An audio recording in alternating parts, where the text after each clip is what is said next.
what was better, the fight or the goal?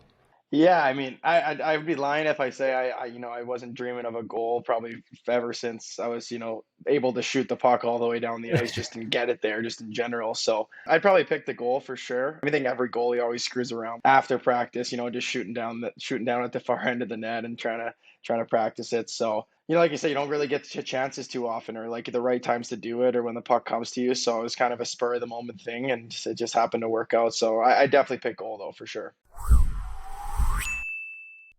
Welcome back to the 171st episode of the Athletes Podcast, where we dive into the expertise, insights, and knowledge of the incredible athletes we feature on the show on a weekly basis. Today, we feature puck-stopping phenom Ryan Fanti from the Fort Wayne Komets and Edmonton Oilers organization. Ryan's made a name for himself in the hockey world recently after scoring a goalie goal 2 weeks ago and 2 weeks prior to that, getting an attendee tilt. Before we dive into the episode, I do want to give a shout out to our new app, LAP. At the heart of our app is a powerful genetic algorithm that takes into account your preferences, training styles, preferred workout, nutrition, routines, essentially allowing you to tailor your goals and reverse engineer what you're looking for and have the app do the work for you.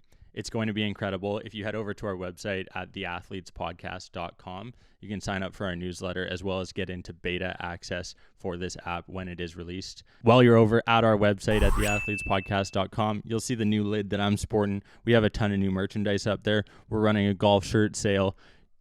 Check it out.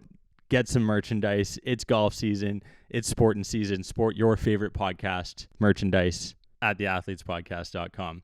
A huge shout out also goes to our sponsor, Rooted, for this episode of the Athletes Podcast. If you guys haven't seen me post it on social media yet, you have to try it. You feel incredible. If you're not taking vitamins, your nutrients are essential for you feeling good and performing best in the gym, on the road, ice, field, wherever you're looking to perform your best. They have 24 vitamins and nutrients, 9 essential probiotics and superfoods, as well as 3 times the electrolytes. If you use the code AP18 at checkout, you'll save 18% on your orders. Head over to rootd.com, rooted.com, and save 18% using the code AP18. Now, without further ado, let's get to episode 171 featuring Ryan Fanti. Here we go.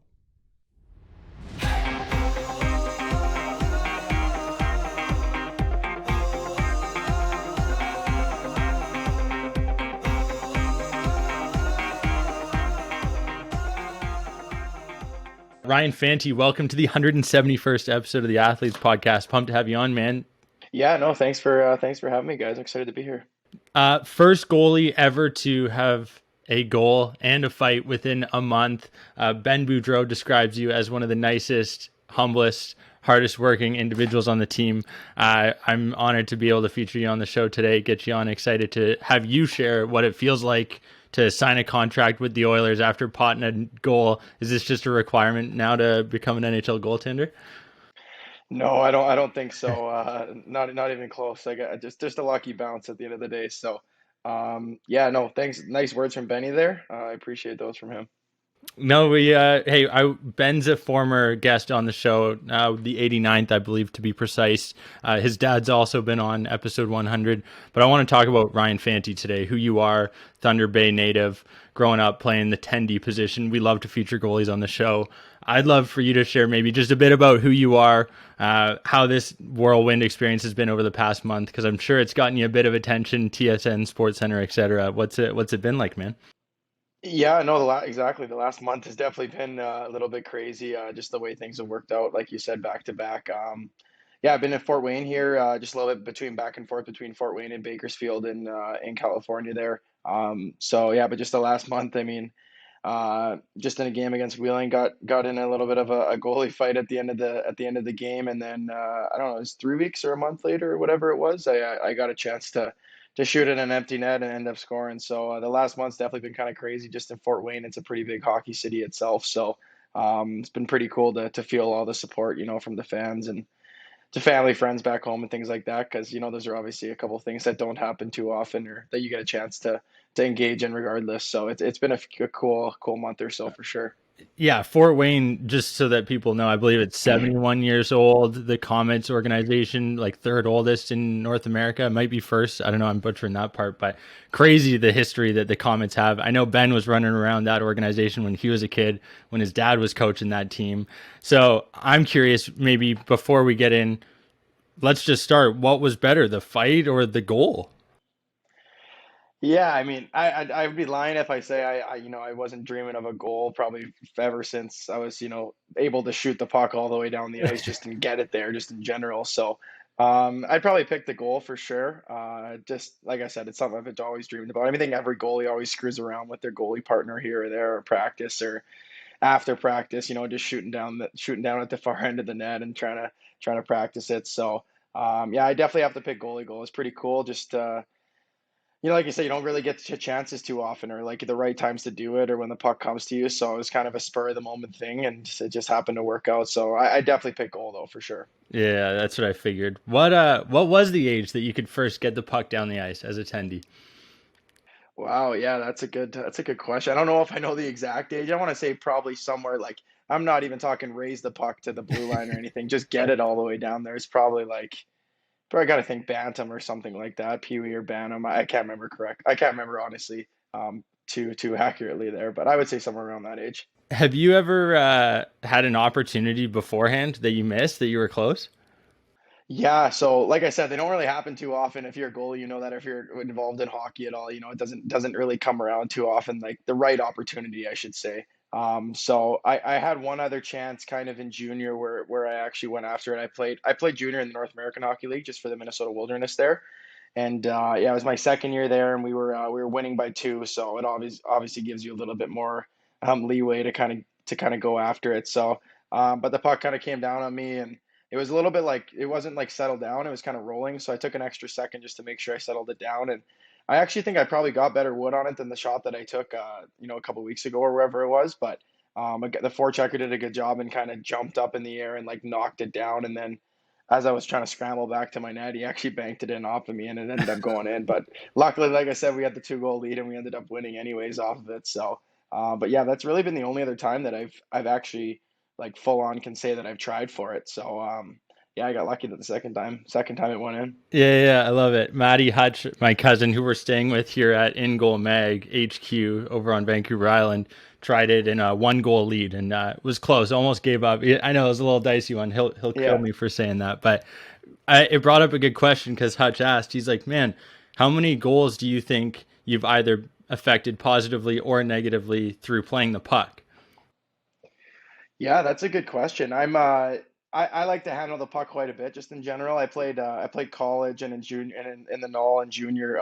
We didn't have the trapezoid or anything, so I was a little bit more free range to kind of go around and kind of get crazy with things. And I've always just enjoyed playing the puck in general. I think you can help out your team and your defenseman quite a bit in that aspect. So I'd like to think I'd helped a lot more than I've given up, or else I should probably stop doing it. But yeah, I think I've been okay. Obviously, there's one or two here or there that sometimes you can't do too much about, but I think I've been on the positive side, I think. Yeah, what's the Chicago Blackhawks goalie that had a bit of a blooper there a couple Oh, of weeks ago? Hudobin, I think. Yeah, Yeah. that was a tough look for sure. Hey, anything for Bedard, right? Yeah, exactly. Tank. Yeah, exactly. I'm attending myself. I love being able to watch the guys go through. I'm consuming In Goal Meg on a bi-weekly basis because I'm not at the level you are, but I still like to taste the stuff. Tell me about your gear, man. What do you use? I'm curious always, like you spent some time at UMD, 4 years there. 2022 all NCHC first team, 2022 Frozen Four face off MVP, no big deal, goaltender of the year, AHCA West second all team American. Like you got some pretty legit numbers there. What was UMD like? What's the gear that you're using? How's that changed over the past couple of years? Yeah, no, for sure. I guess I'll go with gear just to start. Just in general, I mean, growing up, like I said, I played midget AAA in Thunder Bay, growing up, and then I ended up, or I played, sorry, in 11th and 12th grade, I played midget AAA, and then I was able to get a chance to go kind of the U.S. route because just geographically, the U.S. is kind of pretty close to where Thunder Bay is. It's kind of just on the border. Hmm. Um, so I ended up going down and playing junior there, and kind of at that point, I just kind of could get whatever gear I could get my hands on, just because in the North American League you didn't really get too much. You didn't get free gear or anything. You got some sticks here or there, Mm-hmm. or whatever it was. But so I was always in Reebok my whole like life growing up, like young years, and then obviously that just switched into CCM, so I transitioned that way. So I was using like Premiers, CCM Premier, like the old line, the originals and junior. Yeah. And then that kind of, as soon as I got to my first year at Duluth, I changed to the eFlex line. That was, I'm trying to remember the first one. I think when I got to Duluth, it was the eFlex fours were the first year. So I wore eFlex fours for pads and gloves. I wore eFlex fours for freshman year, sophomore year, both because I think it was back to back. And then last year, my junior year, I wore eFlex fives and now transitioned into the sixes this year. So gear has been pretty steady CCM my whole life. And then chesty and pants have kind of been a mix of chesty's always been Vaughn. I'm a big Vaughn guy for the chest. I feel like I don't know about you personally. For me, I've talked to a few guys. I feel like they're pretty they come pretty like soft and broken in. I feel like compared Yeah. to other stuff, they're not too blocky, and I value that at the start. Anyways, I mean anyone's a goalie, it's tough breaking in a new chest. You're just popping out rebounds everywhere. So, yeah, Vaughn there, stick CCM and helmet CCM as well. Now that I'm actually with CCM here, now that I'm playing pro, um, and then skates. I actually just got in those connects last year, Nice. and How do I you like love them? them. I Yeah. love them. Yeah, right away. I was actually the Bauer rep was going to meet with my goalie partner in or in college last year, Zach Stayskull, and he was switching to Bauer. So I kind of just met the guy just as he was there at the end of the season, and he happened to have an extra set, and they ended up fitting me and everything. And I kind of just I'd always wore Bauer skates before that, but transitioned to the Connects, and I love them. I got nothing but good things to say. Oh, I love that. Noah Gorin, my buddy, who's a CCM socials guy, will love to hear that. The you got to get the plugs in when you can, you know.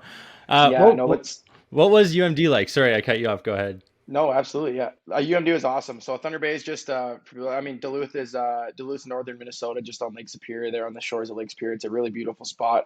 But back home is just only 3 hours, 3.5 hours from there.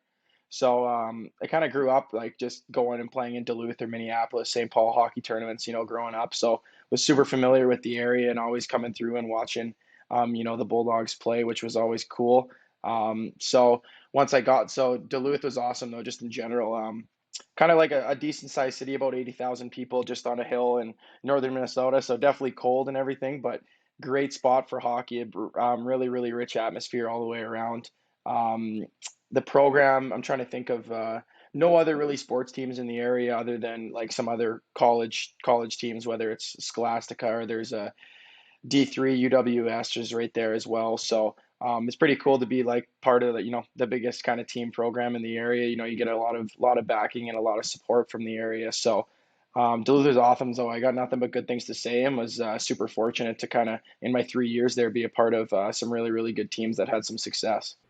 Yeah, our one of our clients for LDC Talent Cook Stark Management is Taylor Anderson, who I've seen you exchange Instagram comments with. Tell me a bit about the camaraderie within the male female team there. That's something that NCAA U Sports, like these teams have good connections between the male and female. Like, can you maybe share some stories from your team there?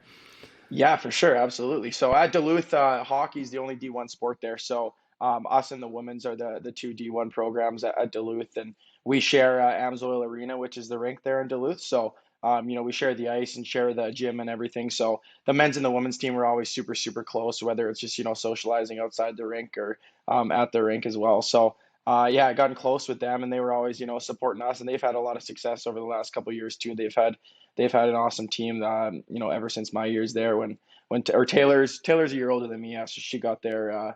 She was a fifth year there, I think, this year. So yeah, no, we've always had a really good relationship with them, and like I said, because we're always see them all the time around the rink and outside the rink as well. So Do you miss the school days? yeah, absolutely. I mean, I think every guy does. It's funny. As soon as I signed last year, and I applied to PTO as well, so I could go and check out Bakersfield at the end of my college season last year. Lots of the guys that I was talking that played pro there at the time, the ones that played college, they're always talking about how much they miss it, and to kind of enjoy the last month of school or whatever it was. So yeah, I'd be lying definitely if I say I didn't miss some stuff. Like I said, I enjoyed my time so much there and the people there that it was a lot of fun days with the success we had as well. So Definitely a different transition into the pro game. I'm still enjoying it here. I'm not saying that I'm not, but there's definitely some. It's just a different dynamic in general. You're still a kid. You're still in school. The camaraderie from the school, the support, the backing from the students, everything is it's a pretty cool experience.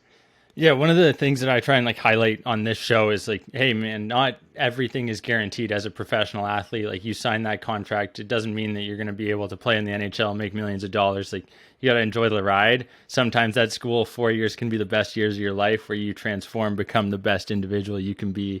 I'm glad you share that same opinion. I'm curious now, like that transition from college, uni, then to pro. What's that been like? You're with Bakersfield AHL, you've got ECHL here with the Komets. Like transition, difficult, stressful, accommodate. Like what? How would you describe it? Yeah, it's definitely different. Just the whole dynamic from your teammates to different types of influence from management to coaches on different teams, training camp, rookie camp, getting sent up and down. There's a lot of different things than what I'm used to. The past 3 years I've been fortunate just to, be on a team and steady in Duluth and, have it really, really feel like home. Whereas here, has been a few times where you're up and you're down and you're here for a month, here for a week. This guy gets hurt, this guy has a kid, so you have to go up, you have to go down. It's definitely a little bit of a roller coaster in that aspect. So, but things have been good overall. I've definitely enjoyed it and just kind of looking to learn a lot this first year. And our team in Fort Wayne here just actually clinched playoffs this last weekend. So just looking to kind of have a little bit of a run and have some success in the postseason. But it's been good. It's definitely a lot of learning curves for sure. Yeah, 100%. Well, hey, congrats on clinching that postseason. I'm sure that Ben's probably a little bit more relaxed after this weekend clinching compared to what he was a couple weeks ago when you were throwing left jab hooks. What was the reaction from the team after that when you caught that guy? Obviously, the crowd's going crazy. Like, can you describe what the emotions were like for you going through that? Yeah, for sure. I mean, I don't think I've ever won over a room of guys like that until I've done that. I mean, definitely in the East Coast League, there's a lot more fighting than everywhere else. It's definitely a tougher league, and it's definitely something that's a lot more common here. So, yeah, no, that was just it was pretty cool. Just the fact that it was at home too, just to have kind of the crowd behind you and the atmosphere in Fort Wayne's awesome. I think we average anywhere around like 7 to 9,000, I want to say, a night. So it's definitely a cool atmosphere to do in the Coliseum in Fort Wayne here. So yeah, that was kind of just a crazy moment. I mean, during it I was just kind of talking to myself like I can't really believe this is actually happening.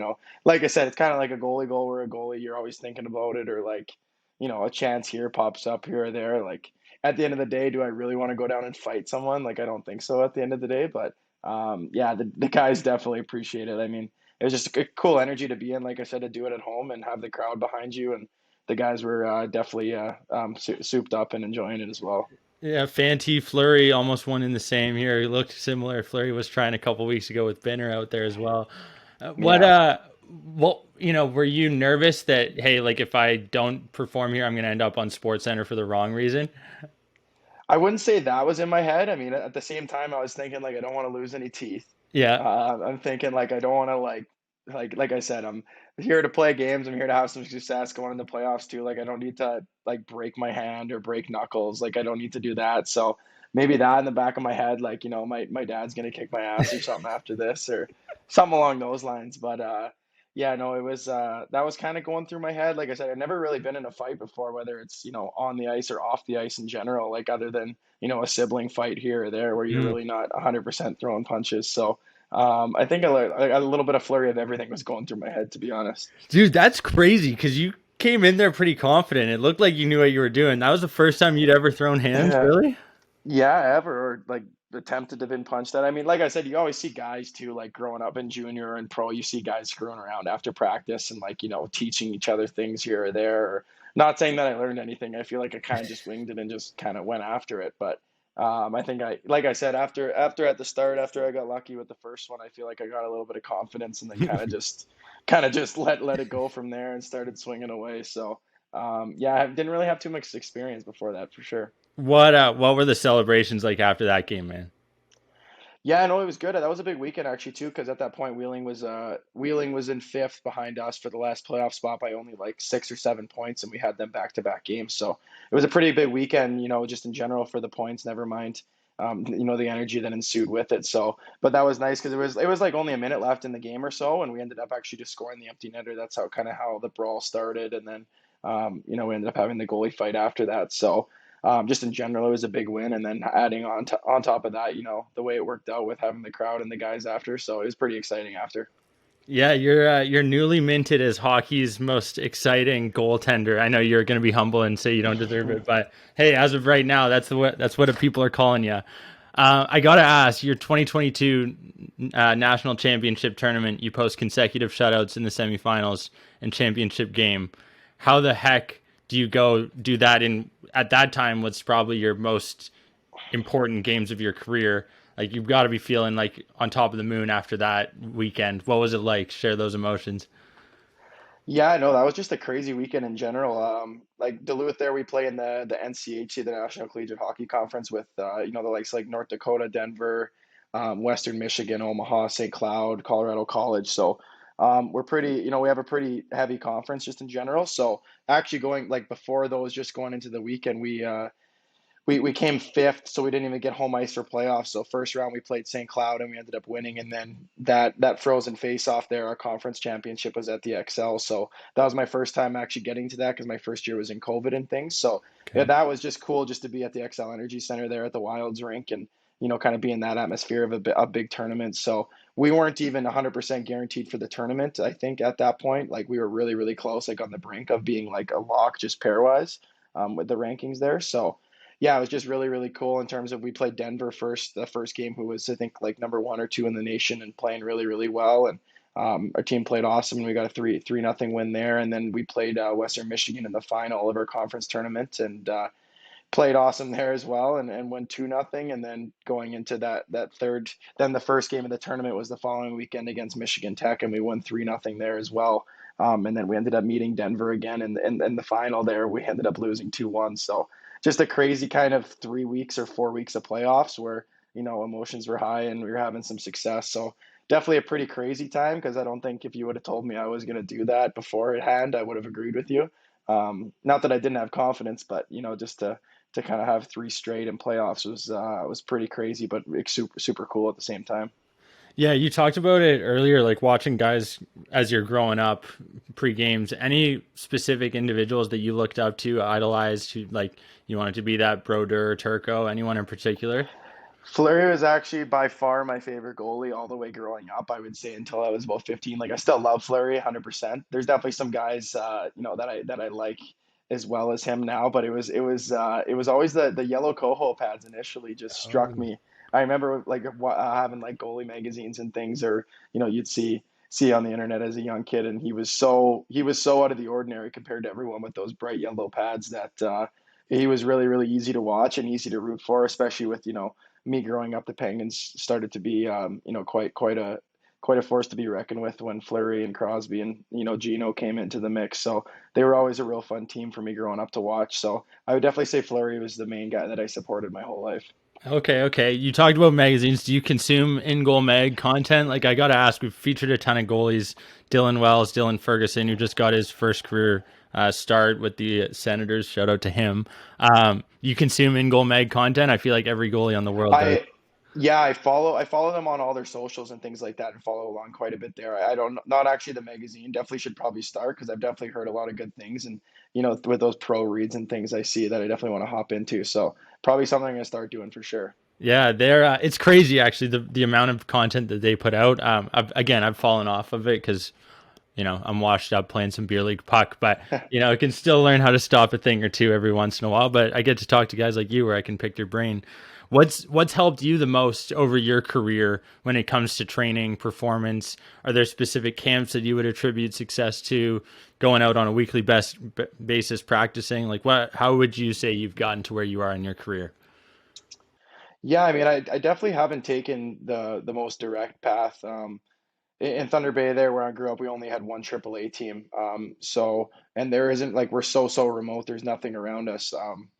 So like my actually both years at Bantam and then my draft year in the OHL. So 10th grade there, I got cut from AAA.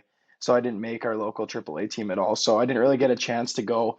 and growing up in Ontario, I guess you could say that's probably like, the most ideal, if you want to say ideal, or like the most known route would be, to go the major junior route. So once I made it in grade 11 and 12, and I didn't really have any, exposure to kind of major junior, that's kind of when I decided to go kind of the college way, or try and go the college way within the US. So in terms of like my development, what I attribute it to, I don't know. Honestly, I think it's just maybe persistence. Like, I don't know, 100 something specific. I've had a lot of good support staff along the way. I can say that. I've had, a lot of goalie coaches kind of all the way up. I've been pretty lucky at each level to kind of have someone who always working with me. A handful of different people. So yeah, but I mean, camps in the summer, like you said, I don't know if one in particular. I think regardless, any kid growing up or a teenager, you get on the ice in the summer and work with, like you're saying, even just, chatting with me, picking the brains of someone else, when you can pick the brains of a bunch of people at one spot. I think it's beneficial in general.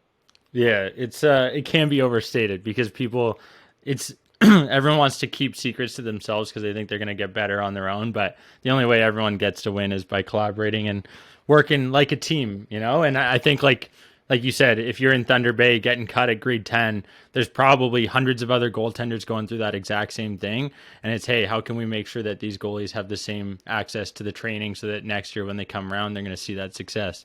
Because that could have easily been you, right? Like you For could have, sure. like I don't know, and I'd love to learn, like, what was your high school sports, like what were you doing? Was hockey the only option? Did you have other sports on the table? What were you playing? Yeah, no, hockey was my mainstay from all the way growing up. I made the AAA team in Pee Wee, and then I got cut both years Bantam, and then my draft year, just because we had three. Like, it could have been argued, like I could have made it or I didn't make it. It was Yeah, one of yeah, those yeah. things where it was kind of a last guy cut. So it was definitely heartbreaking in that sense. I took those years and played a lot of high school sports just in general, but like, wasn't nothing else was even close to hockey. Hockey was always, in the forefront of my mind. But took those years to enjoy some other things and play a lot of other high school sports, which, I would say there's a good thing for anyone just in general to kind of, I think it was just a good for me socially just in high school too. I think it was awesome. I met so many other people and, teachers and professors because of it. So, yeah, that was kind of my road anyways. Dude, I would almost attribute the fact that you getting cut, having those other opportunities, meeting those other people, maybe not spending as much time on the ice, allowed you to come back refreshed, probably excited about the sport. Dude, I mean, I always like to find that like little silver lining and opportunities where people are like, hey, that was a defining moment, and that maybe was for you, right?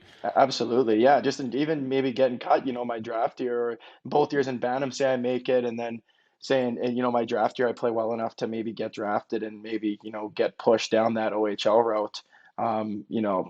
Maybe I don't end up where I am today compared to, going the college route just personally, maybe it doesn't work out. So, everything kind of happens for a reason, and there's no right route to do it. It's so crazy. Once you get to pro, you talk to all your teammates, and whether it's at the AHL level or ECHL level or NHL level, like, everyone's different, right? It's so Yeah. crazy. It's Yeah. so crazy. Yeah, It's you it's so have. much different than any other sport. It is. It's true, and I kind of almost attribute it's similar to baseball with the minors, and like they got to grind it out. They just got a bump in their pay, I think, up from like 18K to 27 or 37. So their minimums went up a bit, but they're still grinding, putting in a lot For of sure. time. Hopefully, maybe to get a sniff at that AHL, NHL level. You spent some time with the Condors. Have you had that welcome to the pros moment yet, or like a defining, like, oh shit, this is a different level? I mean, the welcome to the pros level was, so after I signed last year, I went, like I said, like, I signed a 2-year NHL contract for this season and next season, and then I just signed a PTO so I could go and meet the guys in Bakersfield and maybe get a couple games. And they probably had like a week and a half left in their season or something, and they'd already made playoffs. So I actually got my first AHL start last year, and it was in Colorado.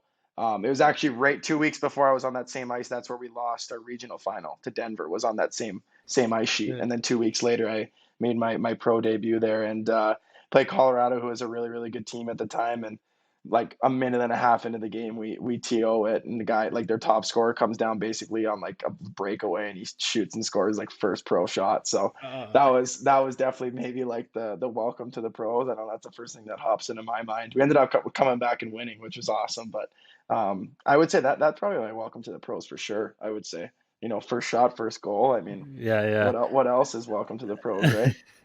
right? You talked about teammates, Any guys that stand out, maybe even from your junior, younger days to now, that have been instrumental or that you're able to lean on, talk with, chat? I always like to showcase kind of people don't necessarily get an opportunity to talk about people that are maybe on the inside ring of individuals and that can provide that additional support, maybe not on just on the surface on Instagram, whatever, right? Absolutely. I mean, I'm a big family guy, so I've been pretty fortunate to have, lots of guys that have come in, family and friends, mom, dad, brother, and, things come and support me on and off the ice pretty consistently, just being, fortunate enough of only playing 3 hours from home. Mm-hmm. But yeah, like you're saying, teammates wise, I've been fortunate. All my college goalie partners were awesome. I came in my freshman year. And I knew I didn't play a single game my freshman year. We had a guy named Hunter Shepard there. He's with Hershey now, and he probably had arguably one of the most decorated college careers ever. He won back-to-back national championships and set a record for consecutive starts, like over 110 or something in college, which is crazy. Yeah. So he was pretty cool to kind of just watch how he played and watch how successful he was there my whole freshman year. And then after that, I had the likes of Ben Pat, who played 5 years at Duluth, one of my best friends, and then Zach Stayskull, who I'm awesome buddies with and still talk to this day, who's at Duluth right now. And they've been instrumental. I mean, just those 2 years with them and having the competition with those guys and still being able to chat with them to this day and be good about things and vouch for the other guy when he's in the net and they're doing the same for you. I think that's so big because I mean your competitors on the ice and push each other in practice every day, but at the end of the day they're not. You're not making a decision who's in the net. That's coach and that's no one else, right? So yeah, I would definitely say my goalie partners at school were awesome and I still lean on them to this day. So. Dude, the goalie partner bond is second to none. I think It's about awesome. I think about Allmark and Swayman right now, just the way It's that so cool. they're doing it in the show. It's so cool. So cool, man. It's they're such a fun time to watch. Like even their little routine at the end after games. Like I love how the crowd stays and hypes it up, and it's Right? just a cool thing, right? Like it's when you're both having success too, like the likes of them and their whole team, just as it is. It's fun to watch for sure. Yeah, I think of just like, it's cool. You don't get to showcase the personal side of players often. I think little stuff like that goes a long way, humanizing. Yeah, I feel Uh, like you don't see that too much, especially in the same position. You know what I mean? right. Like it's one thing, like a forward and a D could be best buddies and hyping each other up, but when you see like the same guys in the same position really be like that genuine about it, it's pretty cool. Yeah. It's probably surreal for a kid from Thunder Bay, Ontario to be playing, traveling around. Obviously, you make it to the Frozen Four. Like any moments that stick out to you during your career that were the highlights, obviously, other than scoring your goal and getting in that fight. Like I want to shine light on maybe the stuff that Ryan Fanti hasn't been able to showcase given the recent Yeah. hype. Yeah, for sure. I mean, in college, I definitely had some really, really cool moments. Like I said, my freshman year, I didn't play, but we got that was when COVID happened, was in March of my freshman year. So playoffs got canceled like everyone else. And then my sophomore year, I was lucky enough to play like a bulk of the games, but going down the stretch, my goalie partner and I kind of split back and forth. And Hmm. we actually got to play in a 5 overtime game versus North Dakota to go to the Frozen Four. And Zach got to start that game and played lights out, like fantastic. They actually North Dakota scored 2 goals in the last 2 minutes to tie it up, and then we went into 5 overtimes. And my goalie partner Zach cramped up in the fourth overtime, so I had to go in the fourth. And Jeez. luckily, we ended up winning in the fifth. So that was just a pretty crazy moment. That was one that really stands out. We got to go to the Frozen Four there in Pittsburgh, which I actually got COVID like the next day, and I was the only one that didn't get to go. Oh, So missed it that way. We ended up losing to the UMass in the semifinals, but yeah. And then last year it was just like I said, that conference championship win in St. Paul was pretty cool to do that on the Wild's ice. And even though we didn't win the national championship, winning a conference championship, whatever conference you're in, especially in the NCHC, I think is something to value and stuff. So that was really really cool. Yeah, I'd say college. Definitely had a few moments there. Junior was pretty steady, nothing too crazy stood out there. Yeah, I'd say definitely those couple in college though would stick out. yeah, yeah. What was your first set of gear? I think you mentioned it, but over my right shoulder here, I got some really old pads. I don't know if you can see them. Oh yeah, What was that first set for you? Anything that sticks out? yeah. I actually, my mom and dad actually have some pictures. I remember there was like a hockey school. growing up in the town there. And as soon as I was able to, or like for the youngest age group, they needed a goalie. You know, like you always see hockey schools, and like I'm talking like kids that are 6 years old, so they just throw a goalie in just to have one. And I had a pair of Coho like red and white like street hockey pads. Like Nice. those are like street hockey pads. So the ones like they didn't have toe ties or anything like on them. So just three buckles on the back, and they you could rotate them around your leg. So I'm landing on my knee in the net, but when you're five the set, you know what I mean? It doesn't matter. Yeah. After that, I can't quite remember after that. I mean, those ones just stick out because they're road hockey pads, to be honest. Yeah. That's I'd awesome. have, yeah, it's pretty funny. Not good on the knees though. Hey, they're holding out right now, right? Yeah, exactly. Yeah. How do you go from that, like playing on road hockey pads, to then like nearing the NHL, frankly? Like you've got a contract. Like it's gotta be a surreal feeling less than 2 decades later.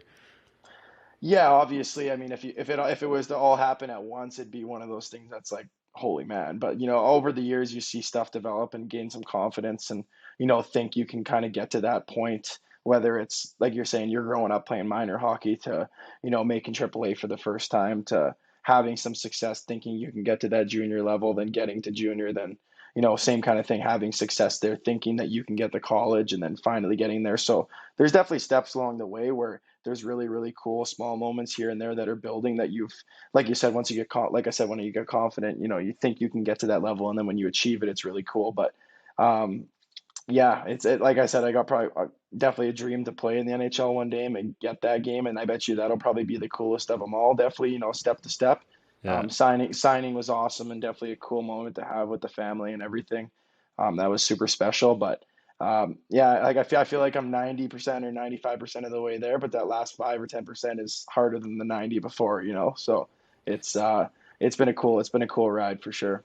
Hey, good things take time, man, right? And that's what Absolutely. you're on the right track. You're doing all the right things. You got accolades coming back. You got praise coming from Ben Boudreau, son of one of the greatest coaches ever to do it. He's seen a lot of attendees in his day. He's got good words to say.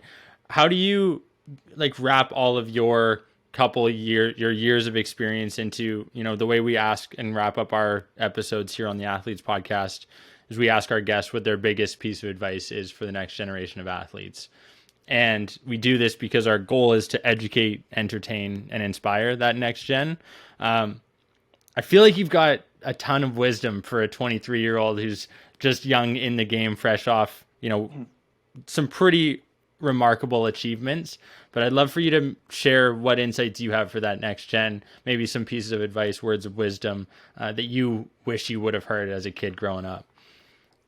Yeah, for sure. I feel like like I said, I was pretty lucky to have some good support staff, from a young age. So I feel like I was always told it, but whether I believed it or not at that time. And I feel like it's a cliche too, but I think I kind of already mentioned it before, but I like, especially in hockey, is just that there's really no right way to do it. I mean, I've met so many people that, you could be the first round pick that goes straight to major junior, that signs at 20 years old and goes straight to the NHL, or you could be a guy that grinds it up in the, like, not in the top junior league to maybe D3, or something like that, or lower junior in Canada, or just junior A in Canada, to to D3, to minor league pro, all the way up. Like, you could be third. Like, I think there was just a guy the other day that got his, I can't remember who it was. I think I just saw the NHL posted that got his first NHL goal, and he's like 32 years old. You know what I Yeah. mean? Like, I think that's more cool than the guy that's 20, getting his debut. Like, that's something, a guy that's worked,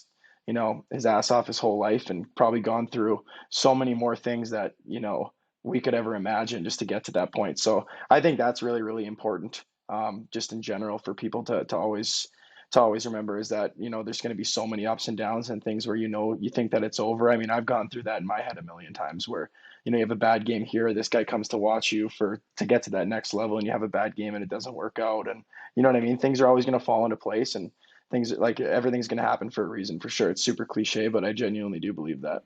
Yeah, wise words, man. Thank you so much for sharing that. I do have to ask. This is a question that came from Matthew, who I mentioned earlier. He's wondering, does it bother you more if a goalie gets an assist on a goal that's scored on you? Oh yeah, absolutely. I mean, yeah, like you always want to give props to it, but it's kind of just like a little bit of a, not an insult in a way, but I remember like 'cause you were talking about before with Decord, he got one on me. Joey Decord got one on me in NHL preseason. That was my first ever NHL preseason game. We were in Seattle playing. Just a cool overall experience as it is. And my goalie partner, Ollie Rodrigue, who's up in Bakersfield right now, he got the first half of the game, so I came in halfway, like lots of goalies do. And I actually think, yeah, because I think Martin Jones started the first half of that game, and then Decord came in the second half to play like the second half against me. And obviously I'm nervous and giddy as it is, like every goalie, and then just playing in an NHL arena for the first, like a big arena like that for the first time in Seattle, you're a little giddy and you want the first save and you just want to get it over with. And Joey made a sick pass off of chains and sauced it all the way up to Ryan Donato, who ended up making a nice move and scoring. So yeah, I definitely say it eats away at you a little bit. Not that I'm mad about it, because it's like I said, I like playing the puck and like getting those assists too. So Yeah. I'd say it eats away a little bit though, for sure. Yeah, you're secretly like want to give him a fist bump for getting the apple, but you're like, oh, did it have to be Yeah, against me? absolutely. No, for sure. That's funny. Yo, it's been a pleasure to chat with you, man. I can't wait to be able to feature you when you get that first NHL opportunity as well. I know you're gonna crush it there. Maybe some fights, maybe some more goals in the meantime. Ryan Fanti, where can people find you on social media so that they can follow along the Fanti journey? Yeah, absolutely. I appreciate that. Thanks for having me on, and I appreciate all the support. I think my Instagram is just my last name and then 29. That's my favorite number, goalie number, if I could pick it. So I think it's just Fanti 29, and I think Twitter is Fanti underscore 29. I think something pretty similar. Oh, you do have it. I couldn't even find your Twitter. There we go. We'll have to Yeah, search for it. Do yeah. a bit of digging. There you One go. thing that I did also forget to ask before I let you go, Frosted Tips Fanti 2017. You're rocking the midget scholarship $500 award. What was that like receiving that? How is that little bit of like, does that give you a little bit of gumption? You're like, damn, I can make some money doing this. What was that like? Yeah, I know the frosted tips weren't a style. It wasn't a style thing for me for sure. It was one of those ones where my midget AAA team at the time, my senior year there, we won our regional final to go to like the bigger tournament on the way to the Telus Cup, which is like the midget championship. So Yeah. the whole team wanted to dye their hair or do something. So, and every single guy did it. So I did it as well. But yeah, I was lucky enough to have a really good tournament there and win a scholarship. So it was definitely a little bit of positive for the confidence just in general. But definitely the hair wasn't my choice for sure. I have to say that. That's why You just I want to point that out. I just want to clarify. No, hey, I just wanted to highlight that because I think scholarships are important. I'm working on building one with the foundation here, so I want to Awesome. make sure that athletes are getting that as well. So, hey, Ryan, been a pleasure chatting with you today. Wish you luck with the best of the season. The Comets, we're going to be following along your journey, and wish you the best of luck with the rest of your career. Keep in touch, man. Yeah, thanks, David. I appreciate it. Thanks for having me. Thank you, folks, so much for tuning into the 171st episode of the Athletes Podcast. I really appreciate Ryan for coming on the show, sharing his story, providing us with in-depth analysis of what it was like scoring that first Tendy goal for the Fort Wayne Komets. Incredible individual that I'm ecstatic to be able to witness his career flourish. I'm proud to be able to call him a friend. I'm also very proud to be able to showcase to you these incredible athletes on a weekly basis. Thank you so much for tuning in. It means the world to me. It also means the world to Phoenix Wayland, our producer and editor of the show, as well as Jordan Maslin, who's our website and app developer. Can't say enough good things about Rooted, our sponsor for this show. If you guys haven't yet, give them a try. And we'll see you next week for another episode of the Athletes Podcast. Thanks so much for tuning in. Hope you have a great rest of your day. Bye.